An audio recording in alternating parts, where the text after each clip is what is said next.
ቁርአን ላይ ራ ፊደል አንዳንድ ጊዜ ከሚወፍሩ አንዳንድ ጊዜ ከሚቀጥኑ ፊደላት ስትሆን ከሌሎች ፊደላት በተለየ መልኩ በጣም በርካታ ህግጋቶች ያሏት ፊደል ናት። ታዲያ እነዚህ ህጎች ከመብዛታቸው የተነሳ ብዙ ሰዎችን ግራ የሚያጋቡና በቀላሉ ለመረዳት የሚያስቸግሩ ቢሆኑም በዛሬው ቪዲዮአችን እነዚህን ህግጋቶች ሁሉንም መሸምደድ ሳይጠበቅብን በጣም ቀላል በሆነ ዘዴ እናያቸዋለን። ይህ ወሳኝ ትምህርት ለበርካታ ወንድምናቶች እንዲደርሳቸው ቪዲዮውን ላይክ በማድረግ ጀምሩት። መርሐባ።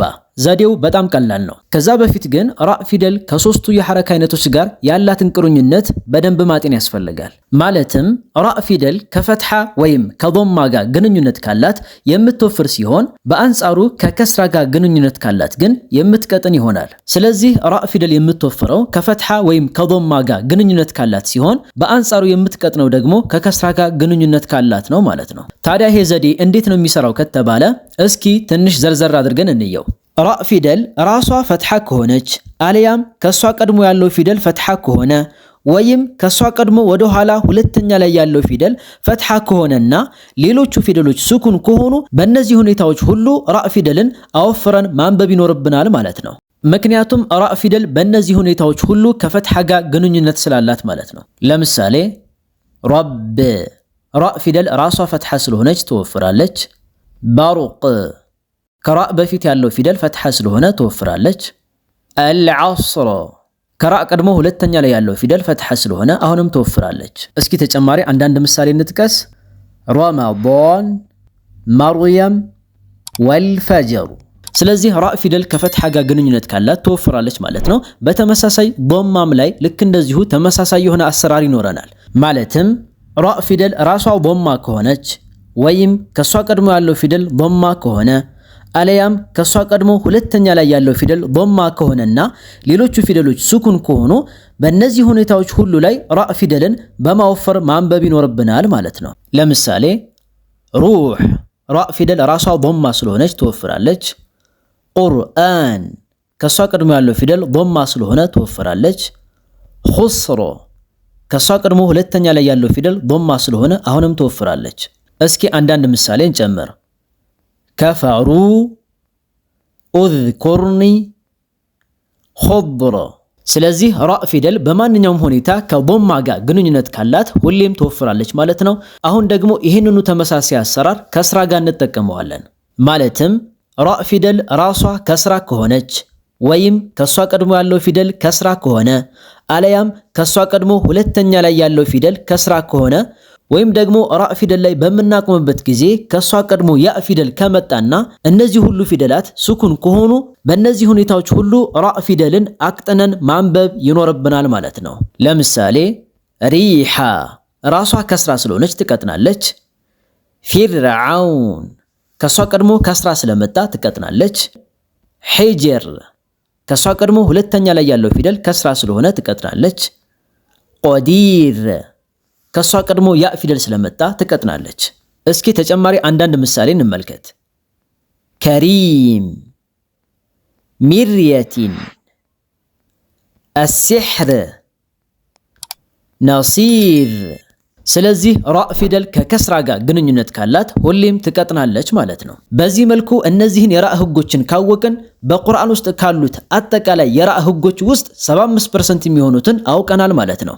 ባጭሩ ራ ፊደል ከፈትሐና ከዶማ ጋር ከተገናኘች ትወፍራለች፣ ከከስራ ጋር ከተገናኘች ደግሞ ትቀጥናለች ማለት ነው። ታዲያ የቀረው 5% ምንድነው ከተባለ እዚህ ላይ የቀሩት አንዳንድ ለየት ያሉና ወጥ ያሉ ህጎች ሲሆኑ በጣም ቀላልና ግልጽ በሆነ መልኩ እናያቸዋለን። አንደኛው ሁኔታ ከራ ፊደል ቀድሞ ሐምዘቱል ወስል በሚመጣበት ጊዜ ሲሆን የዚህን ጊዜ ራ ፊደልን ሁሌም ማወፈር ይኖርብናል።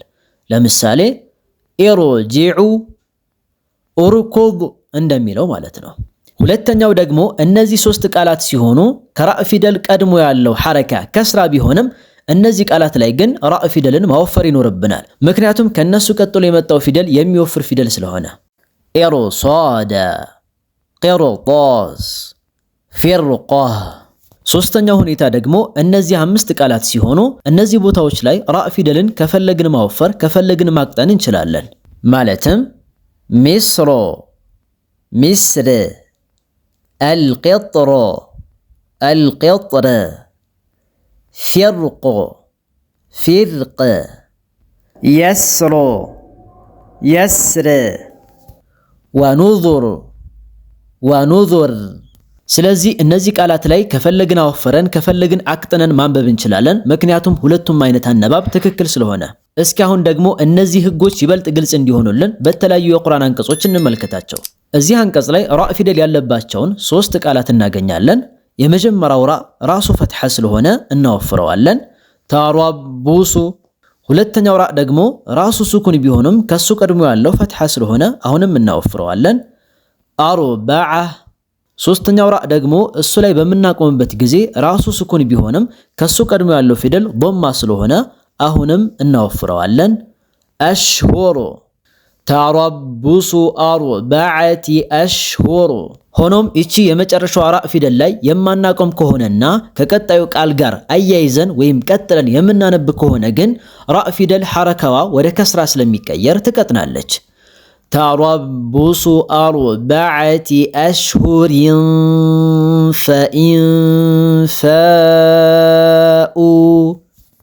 ሌላ ምሳሌ እዚህ አንቀጽ ላይ ራ ፊደል ያለባቸው 6 ቃላቶችን የምናገኝ ሲሆን እነዚህ 5ቱ ቃላት ላይ ያለችው ራ ፊደል ከፈትሐ ጋር ግንኙነት ያላት ስለሆነች ራ ፊደልን አወፍረን እናነባለን። ወጀዐልና በይነሁም ወበይነል ቁራ አለቲ ባረክና ፊሃ ቁራን ዛሂረተን ወቀደርና። ሆኖም የመጨረሻው ቃል ላይ ያለችው ራ ፊደል እሷ ላይ የምናቆም ከሆነ ሐረካዋ ወደ ሱኩን ስለሚቀየርና ከሷ ቀድሞ ያለው ፊደል ያ ስለሆነ እዚህ ቦታ ላይ አቅጠነን እናነባታለን። ወቀደርና ፊሃ ሰይር። ሆኖም የምንቀጥል ከሆነ ግን ሐረካዋ ወደ ፈትሐ ስለሚመለስ ትወፍራለች። ወቀደርና ፊሃ ሰይረ ሲሩ ፊሃ። ስለዚህ ከራ ፊደል ቀድሞ ያለውን ፊደል የምንመለከተው ራ ፊደል ሱኩን በሆነችበት ጊዜ ብቻ እንጂ ሱኩን ካልሆነች ወይም ሐረካ ከሆነች ከሷ ቀድሞ ያለውን ፊደል አንመለከትም ማለት ነው። ሌላ ተጨማሪ ምሳሌ እንመልከት። እነዚህ አንቀጾች ላይ የምናቆም ከሆነ ራ ፊደል ሱኩን ትሆናለች። የዚህን ጊዜ ደግሞ ከሷ ቀድሞ ሁለተኛ ላይ ያለው ፊደል ሁሉም አንቀጾች ላይ ፈትሐ ስለሆነ ትወፍራለች። ወልፈጅር ወለያሊን ዐሽር ወሸፍዒ ወልወትር ወለይሊ ኢዛ የስር። ሆኖም እነዚህ አንቀጾች ላይ ሳናቆም ቀጥለን የምናነብ ከሆነ ግን ሁሉም ወደ ከስራ ሐረካ ስለሚቀየሩ ሁሉም አንቀጾች ላይ ቀጥና ትነበባለች። ወልፈጅሪ ወለያሊን ዐሽሪ ወሸፍዒ ወልወትሪ ወለይሊ ኢዛ የስር። እዚህ ላይ ባይሆን ካስታወሳችሁ ቅድም እንደተነጋገርነው የስር የሚለው ቃል ላይ ያለችው ራ ፊደል ከፈልግን አወፍረን ከፈልግን አቅጥነን ማንበብ እንችላለን። በጥቅሉ ቁርአን ላይ ራ ፊደልን በምናገኝበት ጊዜ ከየትኛው ሐረካ ጋር ነው የተቆራኘችው ብለን ራሳችንን መጠየቅ ነው። ከፈትሐና ከዶማ ጋር ከተቆራኘች ትወፍራለች፣ ከከስራ ጋር ከተቆራኘች ትቀጥናለች ማለት ነው። ባይሆን ከነዚህ ከ3 ቃላት በስተቀር እነዚህ ቦታ ላይ ግን ሁሌም እናወፍራታለን። በተጨማሪም ከሷ ቀድሞ ሐምዘ ሰሉስ በሚመጣበት ጊዜም እንደዚሁ እናወፍራታለን። እንግዲህ በዚህ ቀላል ህግ መሰረት ቁርአን ውስጥ የሚገኙትን ሁሉንም የራ ህጎችን በትክክል ማንበብ እንችላለን ኢንሻአላህ። የዛሬው ትምህርታችን ይህን ይመስል ነበር። እንደተጠቀማችሁበት ተስፋ አደርጋለሁ። እንደዛ ከሆነ ለበርካታ ወንድምና እህቶች እንዲዳረስ ቪዲዮውን ላይክ እና ሼር ማድረግ እንዳይረሳ። በቀጣይ በሌሎች ቪዲዮዎች እስክንገናኝ ድረስ መልካም ጊዜ እመኝላችኋለሁ። ወሰላሙ አለይኩም።